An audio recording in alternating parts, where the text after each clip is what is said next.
It is the week to acquire IO score. Not only is this a great week to be pushing keys, but it's a great time to build score because the next fort week is going to be the biggest push week of the season, so you guys better have your talents and essences ready. Hello friends, this is Growl, and in this video I'm going to go over this week's affixes and Mythic Plus, along with some tips for adjusting and a heads up on some of the difficult situations coming your way. Today we're shooting from Dazar lore, where you should be AFK all week, since being in town is the universal sign to your friends that you're looking to play. This week is Fortified, Sanguine, Quaking, and in my opinion this is the second best week on the calendar for pushing high keys, so I think it's very likely we'll see some world first keys done in almost every dungeon. Although it can be a bit annoying to execute in some of the more confined spaces, I'd consider this also a pretty easy week and a great week for pugging.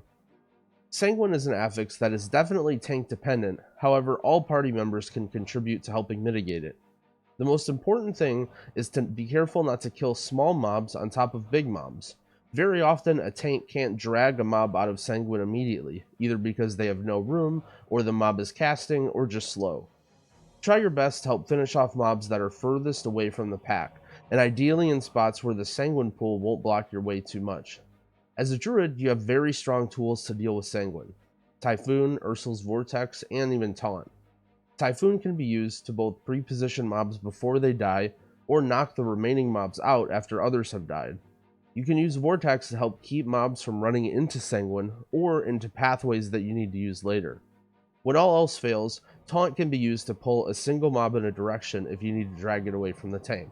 Just be sure to warn your team ahead of time if you're taunting, because the tank will assume it's an aggro loss and usually just taunt it back. You won't make many talent changes for Sanguine, since Typhoon should usually be used in most situations anyway. Quaking is an affix that can be a pain, but is very manageable. As a healer, you'll probably notice Quaking the most, especially if your team is having lots of melee and cleaving each other with the Quake. During Quaking, I'm a bit more hesitant to catweave, as I'm more likely to just throw my dots up and stay back instead of staying close in for the whole pull. This gives my melee a little bit more room to move around and less chance that they quake each other. The best advice I could give you for Quaking is to get a weak aura that keeps track of the Quaking timer and lets you know if you're casting a spell into Quake. I'll leave a link in the description of the video for the Quaking weak aura that I'll be using this week. Now let's look through the dungeons. I'm going to briefly go over each one so you have a heads up on what to expect this week. First, looking at Atal'Dazar. Atal isn't too bad this week at all. I might even say this is one of the easiest weeks for Atal. The hardest part is just managing the sword snaps on Fortified. They can be a bit dangerous, and also you risk healing the Sky Screamers up with the Sanguine, but Quaking and Sanguine both don't affect the bosses too much, so you shouldn't have much of a problem here. In general, this week I'm going to be trying to favor a little bit more damage-heavy build and essences. So in Atal'Dazar, I think it's a little bit of preference whether you prefer Prosperity and Soul or Cultivation Cenarian Ward. For essences, I'll run my default setup. If you're a bit more worried about healing, you can swap Ever Rising Tide for Well of Existence. Well is a little bit stronger for healing, but Ever Rising Tide is better for damage, and that substitute will carry over through a lot of the dungeons this week as well. Next, we'll look at Freehold. It is Eudora this week. This is, I believe, the bad week for Freehold, where you have the dog RP and you have to run around. So besides that, though, it's not too much of a problem. Freehold goes pretty quick when it's fortified. Most of the trash you can group up pretty easily and kill. The metagame for Freehold has been shifting towards killing a lot of this stuff at the end, especially using the bombs from the last boss. In Pugs, you probably won't see this too often, but it actually can be very difficult to execute this week with Sanguine. Other than that, not too much to worry about here. For talents and essences, I think I prefer Prosperity, Soul of the Forest here, and for essences, I'll run my default essence setup as well. You could also run Preservation for some additional single target healing, but I don't think it's necessary in Freehold. Next, we'll look at KR. I would say this week isn't too bad for KR as well. I don't know the third boss order. Sometimes that can affect how difficult the dungeon is. You do have to be careful in these areas. These minions of Zool do drop Sanguine, so make sure that you take care of them in a place that is convenient to you. The toughest part of KR on Fortified will almost always be Zool. It's an interesting icon for Zool. Okay, there we go. The hardest part will definitely be Zool, so you just have to be ready to... I lost all of my things. All of the healing checks in KR are mostly single target focus. You have Spit Gold on the first boss, the Axe Bleed on the third boss, as well as Zool. So in general, I like to favor single target healing in this dungeon. So this is one of the dungeons where I like to swap out Formless for Spirit of Preservation, just to boost my regrowths a little bit. And again, if you're worried about healing, you can swap Ever Rising Tide for Well, but I like running Ever Rising Tide as it contributes a bit more to my damage. In terms of essences, I like Prosperity Soul, but I think Cenarian Cultivation is just fine. Let's look at Shrine. Shrine is one of the easier dungeons to heal. It's definitely an execution heavy dungeon. We have some sort of route here. Let's clear this. It's definitely an execution heavy dungeon. There's lots of casters and mobs that you have to kite, but in terms of raw healing power, there's only so much you can contribute as a healer. Usually in Shrine, I just like to go for a high damage build just to try and end the pulls quickly. Most of the time, you can't impact whether or not your team lives on the pull or not. If the water bolts and tempests are going off and your team is getting hit by them, there's not a whole lot you can do. So I'm just mainly focused on damage. There's not too many tough healing checks. In terms of Sanguine, you do have to be careful of this second boss room area. These initiates are very likely to get pulled in with these other mobs if you're doing them first, so you have to be ready to move mobs out of Sanguine. This is a great spot to be always pre-positioned for your Typhoon. That way you can knock the mobs away and keep them from getting sanguinated. So for essences, I will run my default setup with Ever Rising Tide and Formless. In terms of talents, I think anything goes here, Cenarian or Prosperity. There's not too much healing, so it's all what you're comfortable with. Next we'll look at Siege. I'd say this is a pretty average week for Siege. It's pretty good in the sense that it's not tyrannical and there's no really tough affixes like Bolstering, but you also don't have Raging or anything to help with the spotter. In higher up keys, I would say Bolstering might be a good thing for Siege, but for most pugs, it's probably a nightmare. So there are a little bit of annoying spots. There's all these small mobs that you will have to deal with the Sanguine. You'll have situations like a Wave Tender and a Marksman with small mobs. So you have to make sure that you don't kill them in range of the range mobs, because range mobs can be more difficult to move since they won't just melee you the whole time. But mostly that's just tank stuff, and as a healer, you just have to be ready to try and knock stuff out when you can. There's not going to be too many difficult parts in Siege, especially for healing. It's similar to Shrine in that it's more of an execution dungeon. You're just going through the dungeon in a straight line. I like to favor damage here just because there are some lengthy boss fights that you want to get rid of quickly.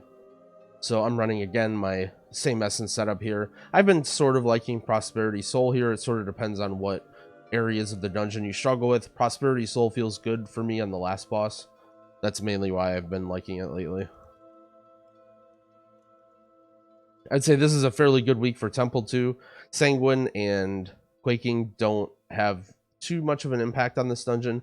There are some annoying parts with Sanguine. For example, these little pups in the beginning do drop Sanguine, and so you have to be careful, especially with these marksmen that are very hard to move.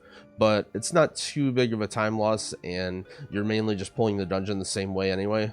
The toughest parts of the dungeon will probably be the second boss room if you're pulling big, and also these dervishes, which were always a problem on Fortified. So you just have to be ready to pack a lot of healing here. This is one of the few dungeons where I will switch my major essence. I like running Formless Void Major so I can steal Lucid Dreams. I think World Vein Major is also an option. And then if I have the extra slot running Formless, I'll add in something like Well. Well is great for the dervishes, helping to top your team when they get knocked below 50 quickly. For essences, I think Cenarian Ward Cultivation win out here. They have a higher throughput, so in situations where you need a ton of healing, like in this third boss area and the third boss, you'll see that Cenarian Ward and Cultivation will probably win out. I think this is a okay week for Motherlode. Sanguine can be a bit annoying because the whole part of this first area is killing as many of these Peacekeepers as possible. and they can be very, very easy to full heal with Sanguine because they have very long cast sequences. So as a healer, you have to be really careful to try and help not kill stuff under Peacekeepers and be ready to Typhoon them away. Other than that, there's not too much of a problem here. If you make it to the first boss and you're okay on time, the rest of the dungeon is pretty easy. You're just dealing with fortified bosses and cleaning up the rest. For talents and essences, I would just be running my normal setup with Crucible Major, Ever-Rising Tide, and Formless Minor. Again, you can run well if you're looking for a bit more healing. For essences, or for talents rather, I think it's a bit of preference. I think I've been running Soul Prosperity, but Cenarian Word Cultivation is just fine. I think you might even see me running Stonebark in here sometimes as well, since there's not too much group healing.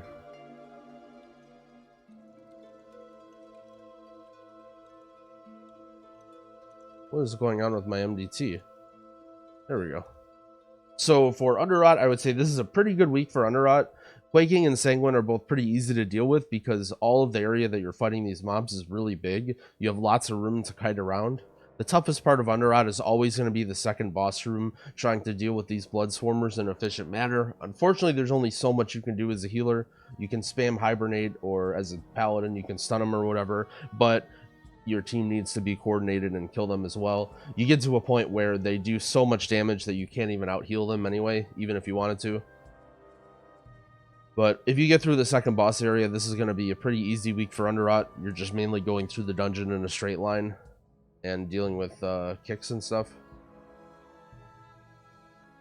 Please. What is going on here?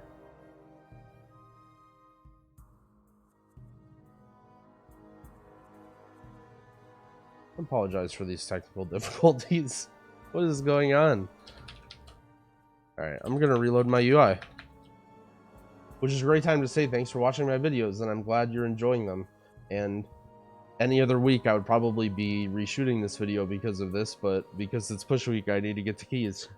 So we deal with technical difficulties together.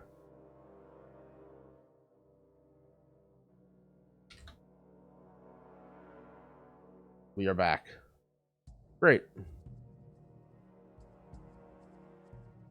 So looking at a talent and essence setup for Underrot, it's going to be very similar to what I would normally run with Ever-Rising Tide, Formless, and Crucible. For talents, I've been liking this setup in Underrot. It seems kind of weird, but Stonebark allows me more barks during the Bloodswarmer area. I can just constantly be throwing bark on whoever's under attack by the Bloodswarmer. It also allows me to bark on every tantrum, which once you get into really high tantrums, your mage or whoever doesn't have any defensives can be a liability there.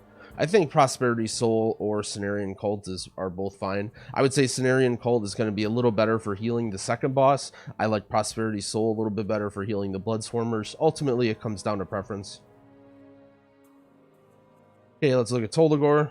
So Tol Dagor, the inside area is going to be tougher because you have to deal with Sanguine and Quaking. So for starters, I would kill as much stuff outside so that you don't have to kill as much stuff inside.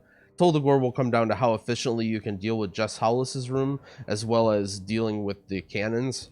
So the toughest part of Tol Dagor is going to be this room right here with Jess Hollis. You'll have lots of mobs, especially these small mobs that can die and easily drop Sanguine. I would recommend taking this room slow and being deliberate with where you kill these guys. If they're fleeing in a bad spot, make sure that you push them into the corner or out of the way, because you don't want to drop Sanguine near another pack that you're fighting, because every mob in this room flees when it gets to low health. But once you get through this area, you'll have time to do the rest as long as you can properly execute the cannons. For talents and essences, I will run this setup normally. Again, you can run well if you wanted to for a little bit of extra healing, but because there's no tough healing affixes, I'm just trying to push damage this week. For talents, I like Spring Blossoms. Depending on which boss you're struggling with, I find Prosperity Soul is a little bit better for healing the last boss, but I think that Cenarian Word Cultivation is better for the first boss. So depending on which boss you're worried about your team struggling with, you could switch accordingly, since most of the trash is pretty easy to deal with.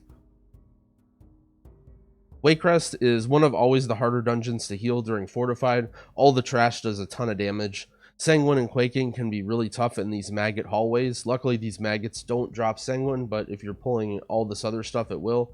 You have to be careful, and generally I like to prefer a higher healing setup when I play in Waycrest compared to most other dungeons. Given that it's fortified, though, you don't have to worry as much about the boss fights like Sisters or Soul Goliath or Lord and Lady Waycrest. They can be a bit challenging, but you're mainly worried about these difficult trash pulls in Rawl's room and trying to execute them in a timely manner. So here, I generally like to run a Major Essence dedicated to healing. The classic is to run Ever Rising Tide Major, and that opens up this slot to let you run Well Minor. Another thing I've been experimenting with is World Vein Major. This allows me a little bit extra damage. It's kind of like a poor man's Ever Rising Tide. It doesn't cost you mana, so it's easier to use on bosses and pugs if you don't know the route, but at the same time, it's not going to give you the same strong burst healing that Ever Rising Tide does. For talents and essences, I think Cenarian Ward and Cultivation wins out here. Spring Blossoms as well is, I think, a must for some of the group healing in the 4th boss and the Sisters boss as well. Looking at Junkyard, I mean, come on, it's Junkyard. There's a lot of stuff going on. I don't think the bot is going to be over Gunker this week, at least in NA, so you'll get to go with the normal route.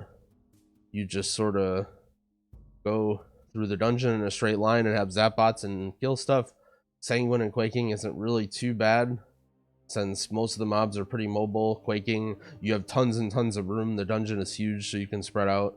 Maybe on Gunker, you may run into some issues with Quaking when you're trying to stack in the squirt bots, so you may want to spread out, maybe be in a different bot from your team. But other than that, not too big of a problem.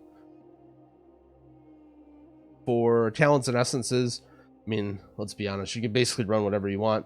I like running Ever Rising Tide, since the haste buff gives me a little extra damage from zap bots, and also you don't really need the damage essence because zap bots are so strong. For talents and essences, or for talents, how many times am I going to say that? This is one of the only dungeons where I might consider running Mass Entangle here, since it's nice for the last boss, but if you're worried about Sanguine management, Typhoon's always a good choice. And Cenarian Ward, Cultivation, Prosperity Soul, it's all good, depending on what you want to do. And lastly, we have Workshop. Because it's fortified, Workshop is actually doable this week. The two hardest parts of Workshop are always going to be this 3-pack of defense bots, as well as the last boss. So I'm mainly just worried about those. The rest of the dungeon doesn't take too much healing. It's a tough mix because you want to have a lot of healing to deal with some of the tougher parts in Workshop, but at the same time, it's a very much straight line dungeon, and so having a little bit of extra damage is one of the only ways that you can try and complete this place faster. Sanguine and Quaking shouldn't be a big issue. There are some areas where you are stacked a little bit, like trying to manage puddles if you're doing blob with last boss, so you have to be a little conscious of that, but you should be used to Quaking by now. And it's time to attack. For our essence and talent setup, I like running Crucible Major with Spirit of Preservation Minor, and you can run Well for extra healing or Ever Rising Tide for damage. They're pretty similar. Preservation gives you a nice single target boost. The hardest parts of the dungeon, I would say, since it's the last boss, you get that extra single target healing to help with the Giga Zap. That way you won't have to spam that many regrowths. It's more likely that just 1 or 2 regrowths will do the job instead of having to use like multiple or having to burn an extra Swiftmen that you don't want to. For talents, I think it's mostly preference. Again, it depends on what you struggle with. I've been running Prosperity Soul in a lot of dungeons, but there's nothing wrong with Cenarian Cultivation. It's fine too. And that goes over everything. Thanks for watching. Sorry for the technical difficulties here. We've already had one shoot, and now we're recording this on morning of, and things are going wrong. So if you've stuck around this long, I appreciate it. I'd also appreciate it if you'd like the video and subscribe to my channel. I'll be making one for each affix combo, as well as tons more high-level Mythic Plus stuff and stuff going into Shadowlands as well. Happy keying, friends.